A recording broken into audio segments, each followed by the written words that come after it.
Joining us now is the Gadsden City Titans and Coach Ollie Smith beginning his second season. Coach, would you introduce the two young men you've got with us today and give us your outlook on the 2020 season? Yes, I have Mr. Rashad Johnson. He's be a senior for us. He's a linebacker, outside backer, inside backer for us. Then we have Mr. Roger Orr, that's an offensive tackle. He'll be a senior as well. But we at Gadsden City, we're excited about this season. We feel like we played a lot of young guys last year, and they had a lot of experience, and we're ready to build on that. And going into, we felt like that we got better at the end of last year in a lot of areas, and our kids have done a great job doing the winter workouts. And as we got ready to go into the spring, unfortunately, we had to shut it down. But through a lot of virtual stuff and teaching, we were able to kind of keep up with a lot of teaching for our kids. And so once we got back June the 1st, our kids took that out on the field, and we built on it. Last Thursday, we considered that our last summer workout, and out of the 22 workouts we had a great turnout for our kids. You know, it was a little up and down the month of July. As far as participation wasn't as good as we would like to have it because of some concerns from some parents. However, but the base of our kids have been there, the older kids, and so we're very excited about competing, and our kids look forward to it. Our coaching staff look forward to it. Hopefully our community look forward to it. All right, guys, questions? Coach, you had some staff changes occur over the spring and summer. Talk about some of the new guys you got coming in joining your staff. Well, we just wanted to, our staff, we wanted to upgrade in some areas in the terms of with some guys that had a lot more experience in a lot of areas, and so we had to get a little more veteran coaches, and we feel good about that and being able to move forward, and very excited. And those guys are in there, and you got guys that's got head coaching experience and coordinating experience, and they were willing to take a role, lesser role from where they were coming from, but a major role in our program, and we think it's going to help our kids in the future. Hey, Coach, talk to me just a little bit about some of the challenges of being a head coach at such a large program, a lot different than, way more than just coaching football. Oh man, and that's the one thing. Even though I have been here, the 14, going into 15 years, the day-to-day operations, when you have 105 kids tentatively on your varsity roster, and then plus you got 45 to 50 ninth grade kids. So you're dealing with a ton of kids, the operations, getting them in and out the building, getting them to the practices, making sure all the paperwork is in, just tracking them. But we have a really good staff of men that helps me with that. As we were finishing up today, it was easy for me to leave because we have a great support staff, whether it's coaches, whether it's support staff or the ladies up front, different things of that nature. So, as long as you balance the time, we got a great setup, awesome setup at our place with support staff. So it's not as challenging, but it is a big task. All right, it's for all three. We'll start with the ladies and then Coach. You've probably answered this question a million times in other settings, but this region and the kind of the names that are on it with the Hoosiers and the Thompsons and whatnot, what's the excitement level of going into this probably the toughest region in the state? We'll start with Rod.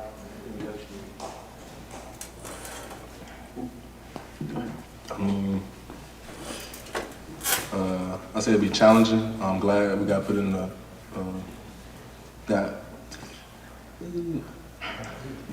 it just be challenging. That's about all. I'm glad we got put in the region. I mean, it's just other teams we're playing against. We gonna show what we can do. Be us. For us, we've played everybody in that region except for two teams on that schedule, and I think people need, not to come off sarcastic or anything like this. Gadsden City has players. We didn't achieve what we wanted to last year, but people know that we have players. I take this and not saying it in a sarcastic way at all. You know, Mike Tyson was beat by Peter McNeely, and you can ask kids nowadays, don't nobody know who Peter McNeely is, but they still know who Mike Tyson is. And we still Gadsden City, and you can come out there any day of the week, we have players. So, you know, we just got to get to make sure that we don't screw it up as the adults and get our kids in the right position and make sure that they are ready to compete. Coach, you talked about young guys got experience last year. Would you talk about starters on offense, defense? How many you got coming back, and who may be some of those key guys for you? Well, we have about 6 guys on the offense, and we've got about 7 on the defense. And as I tell all our guys right now, we don't really have any starters. We all competing because we have young guys coming up, and we played some freshmen last year on that varsity team, and we'll play some again this year, depending on who compete every day. And so the jobs are open, but we do have guys that we're looking to step up. We have some seniors that's coming back that we really look for a lot of leadership. But as far as just pegging one, I wouldn't say that's what we're doing right now. Our guys know every day that they come is you know, you got to come in ready to work.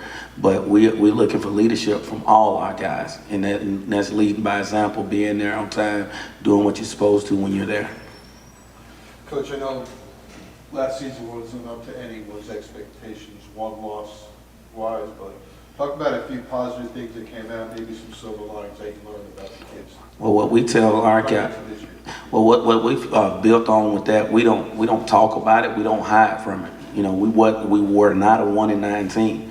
You know, we were only 2 games that we were out of at the half. Other than that, we were in the fourth quarter. Every game we played besides 2, we were winning at the half. And we lost the games at going into the fourth quarter or at the last 2 minutes of the game. So what we're working on is how to finish. Every day we end practice in this summer, we're ending with drills to finish. And our kids know that, you know, we can all start out the game and be the best player there is. Well, we need you to be the best player the last 2 minutes of the game. We can't have a 1st and goal about to go in and score to win the ball game and end up at 4th and 45. And those are the things. And we can't have a 3rd or 4th down play and we end up getting dang on drop for a loss. So those are the things that we're working on and building on, you know, trying to make more explosive plays, time management, clock management, sideline management. A lot of people talk about the 3 phases of the game when we talk about the 4 phases of the game: offense, defense, special teams, and sideline management. And sometimes you get beat in the end of the game when tight ball games when you don't manage the sideline. And those are the things that got us, I feel like that cost us in the end last year in a lot of games.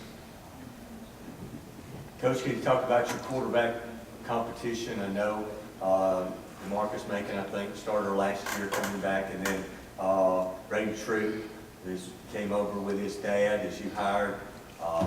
Talk about that competition, how you're going to handle that as we go in the fall. Well, we'll say at Gadsden City, we don't have a quarterback competition or anything. We just have some players, and we're just getting ready to play football. Rob, for you, it's been a big off season. You know, you got offers that stretch all over the country, but such an odd time with the pandemic, not really able to go visit or anything. What's this experience been like for you? It's been kind of good, but I wanted to go visit some of the schools. I've been doing a lot of virtual tours and stuff like that to see the schools, but I really would love to go visit some of them. I know you mentioned August 1 as a target date. How are you kind of doing that now? I know it's for a fact it's going to change. Like, yeah.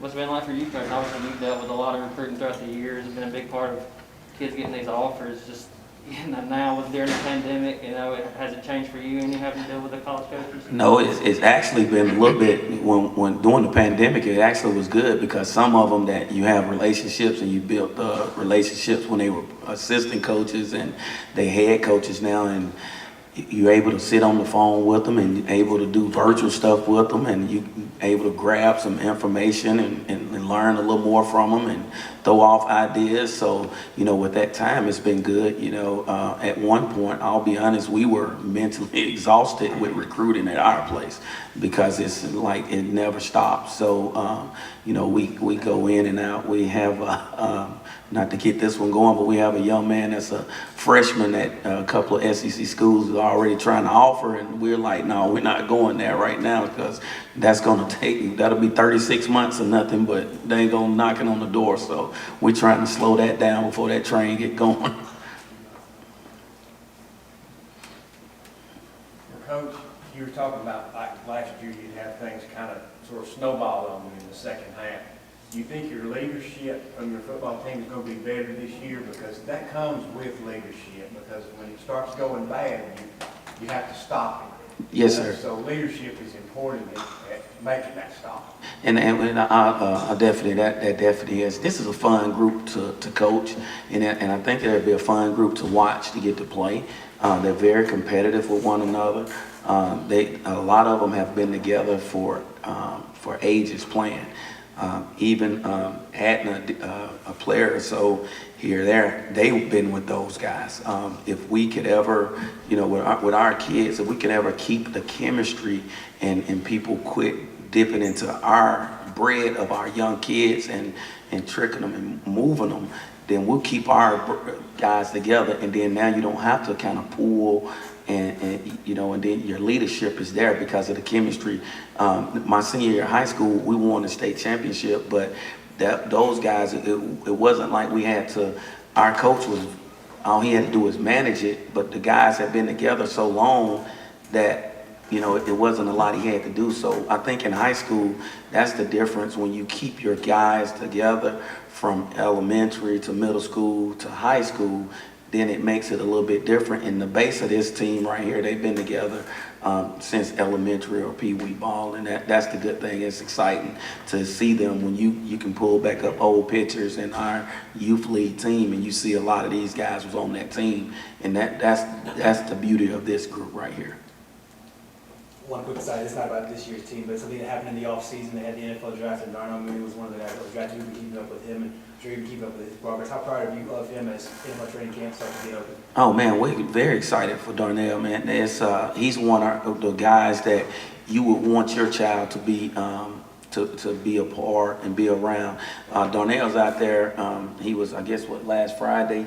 They're taking our kids. They spend a ton of time. All our former guys come back and work with our kids, and they challenge them. And we have not achieved on the field in the win column is like we have, but we still feel like that we're winning in the game of life in a lot of areas, because what we don't want that our kids to come through and give us 36 to 38 months of their life, and we don't have an opportunity for them to go off and do some better things. And when we look at a guy like Darnell, he moved here in the middle school from up in the Kentucky area, and his whole thing was he wanted to be a basketball guy, and we kept him out there, and Coach Scott done a great job with handling him, being able to play AAU basketball and juggle football and AAU basketball. But he is what I would say, a pillar of our community, in the sense that he really talks to our kids. He spent a lot of time with the young ones.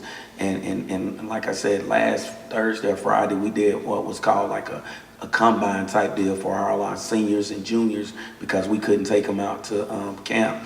And him and a couple other the guys that's off in college, they came home to actually run the drills and take them through it. And so, man, we're very excited about it. For all three of you guys, and one thing that's always impressed me about the Gadsden City football program is, like you said, guys come back all the time, and they're proud of that. Ahmad was posting on his social media, Darnell was there, just so many guys that go off to college. Not all programs have that. How exciting is it for you guys, I guess, to kind of feed off that, the guys that's been in your shoes, and I guess are kind of where y'all want to be? Man, it feels great, for them to come back to us and, teach us a lot, as we move on forth, going to college, playing professional, teaches us a lot. It's just good to have someone to come back and help the community, help around with the kids and stuff like that, teach them new things. Coach, how valuable is that? I mean, that's just huge. Well, we like to talk to them, and over the years, when they come through, we always talk about, being successful on and off the field to them. And so we like to think that that's something that they learn and that they come back, because a lot of them, a lot of people around the state and in other areas, they'll say, well, Gadsden City hadn't won a championship. They all this talent.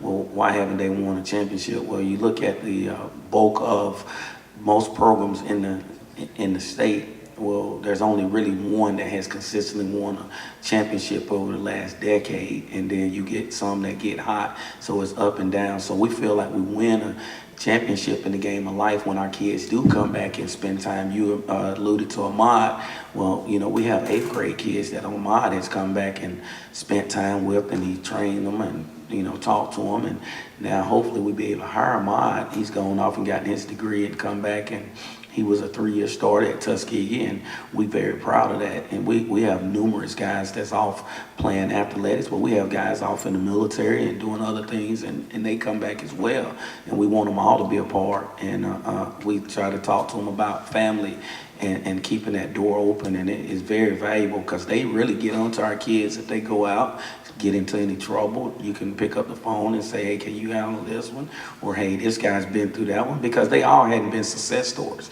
And so it's tough. We have a tough job just because of the makeup of our community in some areas. And so having those guys, because sometimes we get the Linus effect, and, you know, they hear us all the time, and it's get the Linus, the want, you know, they're not listening sometimes. And so you need that. You know, we go back to that old proverb of it takes a village, and that's what we feel like it's our village of Gadsden. I have one final question for the guys. Obviously, he said that there's 105 varsity players. I think he said that earlier, Coach. What does it mean for you two guys to be selected as the two guys that Coach brought to media day today? It's a blessing, you know. I feel like, you know, me being up here and like your leader, you know, lead team guy, you know,